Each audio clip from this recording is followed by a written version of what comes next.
Deshae is from New Jersey, and when asked what has meant a lot to him in this last year, he talked about working with the Men Against Abuse Now with the other Black fraternities to plan conversations among Black men about the treatment of women, sexual harassment, and relationship abuse. He pushes his peers into uncomfortable conversations because he knows that it leads to growth and understanding.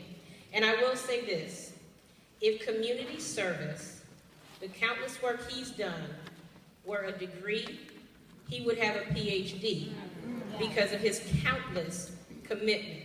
His pastimes include turning up, this is according to him.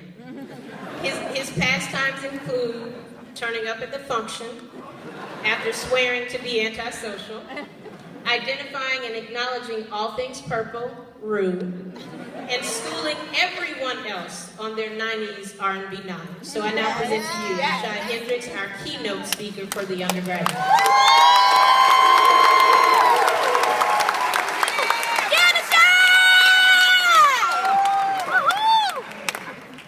Excuse me, I'm a little nervous. Now he's nervous. I'm just kidding. What's good, class of 14? Calm down now. Good evening, family, friends, those who love me, those who I hit in the stomach on the regular, those who know me for being that loud, annoying Black guy, and those who have no idea who I am at all. Welcome to all of you in the audience tonight. I'm here to represent my classmates and the Black community here at Stanford. To do this, though, I'm forced to recap a little of my Stanford experience, so bear with me. It's funny, because the last time I was on this stage, I told an audience full of freshmen how I struggled to justify my presence on this campus through a program called Faces. I spoke about the internal struggle I faced last year when deciding whether or not I should remain at Stanford, America's #1 dream school.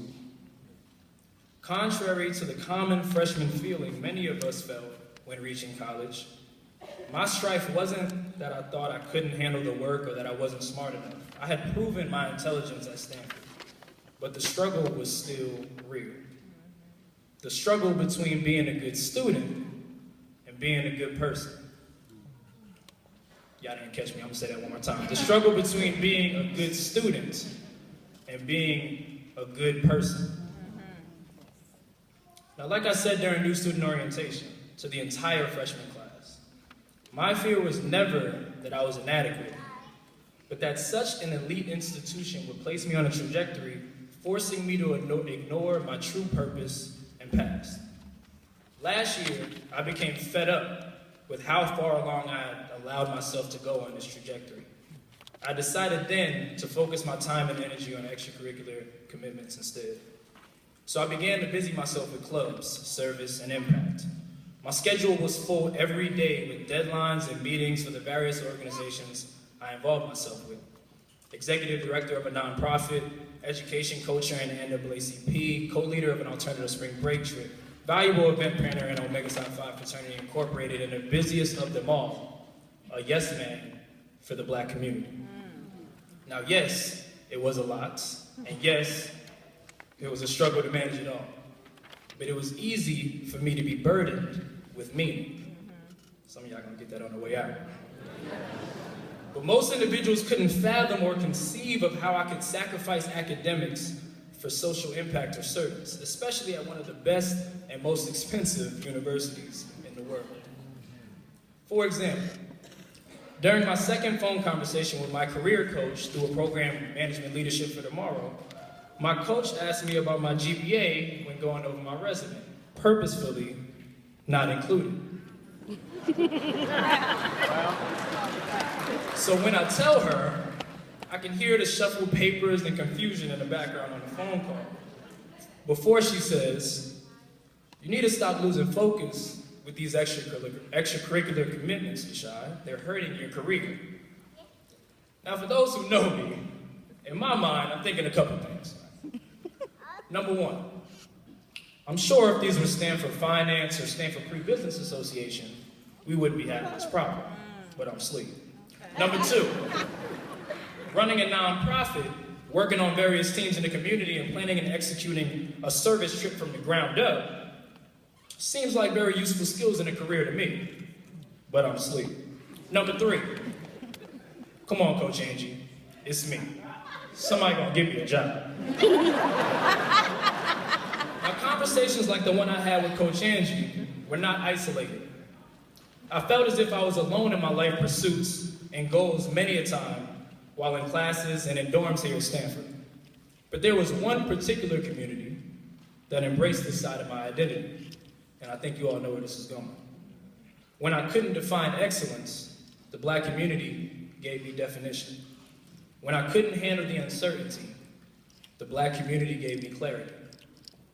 When I couldn't handle or justify my presence, the Black community supported my cause, validating me where I am and challenging me to stick to my goals and be the man that I know I can be and the man that I know I will be.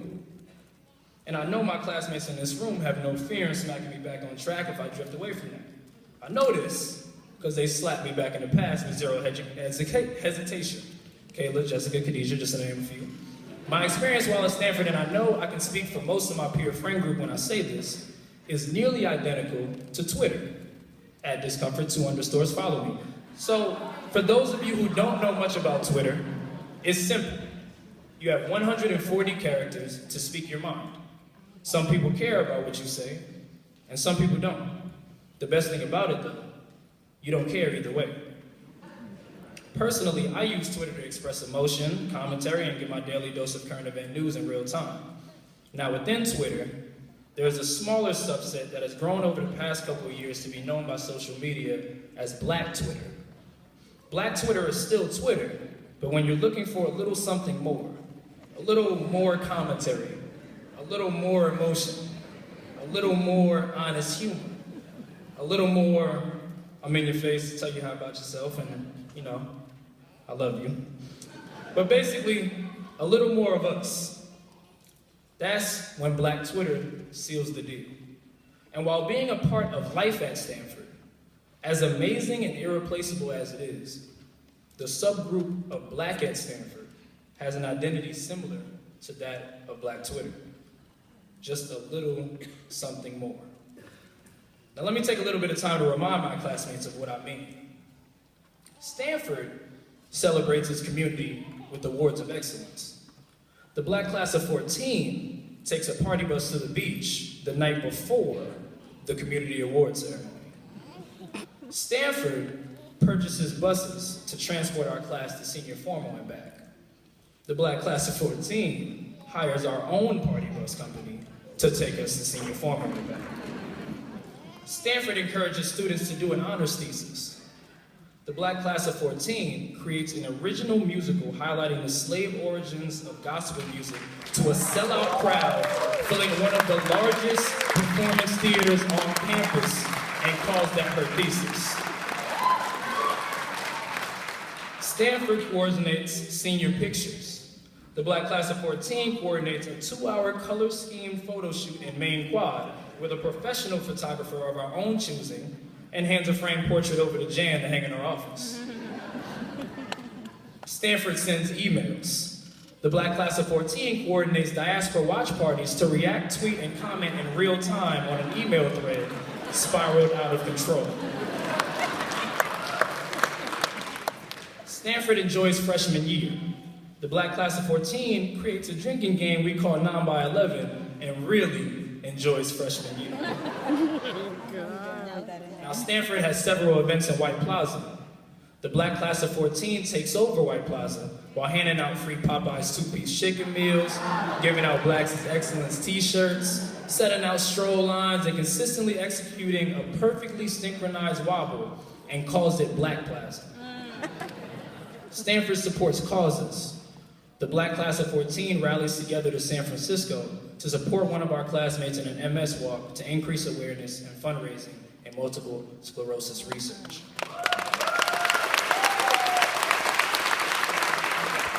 Now, this university has done a lot for me. It's done a lot for all of us, and in no way am I saying that one is better than the other.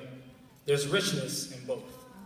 But I take pride in finding a place within the greater community where I have true family. And as you can see, the memories are endless. Now this is supposed to be the part of the speech where I leave you with my final message for the night, some original piece of advice, words of wisdom, but I'm not.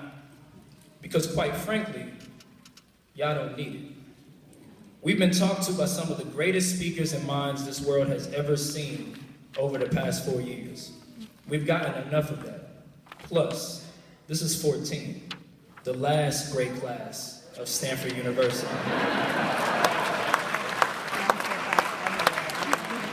All you need from me is to tell you to continue to do the amazing things you've been doing for the past 4 years.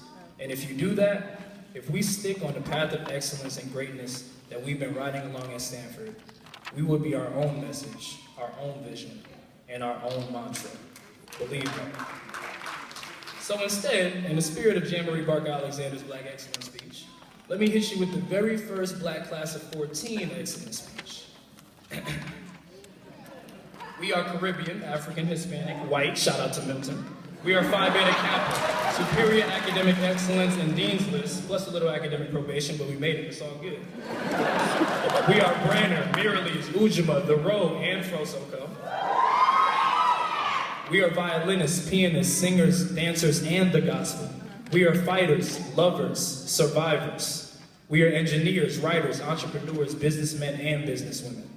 Future lawyers, preachers, doctors, nonprofit leaders, music and film producers, performers. We are dreamers. We are visionaries. Excuse my language, Ma. We are the shit. Period. Thank you to my mother, father, and friends here today, the Black staff members who keep me going, DeAndre, Angie, Jan, Francie, Jerome, the Browns, my girlfriend, my ride or die Ujalee's homies, the entire Black community, peers and staff, and a special, special shout out to my classmates in this auditorium with me today for not letting me quit and drop out of here. You've made it possible for me to do so much more. Now I would say I'll see y'all later and toast our accomplishments, but you all know that if we did that, we wouldn't even make it to graduation. 14 all day, love you.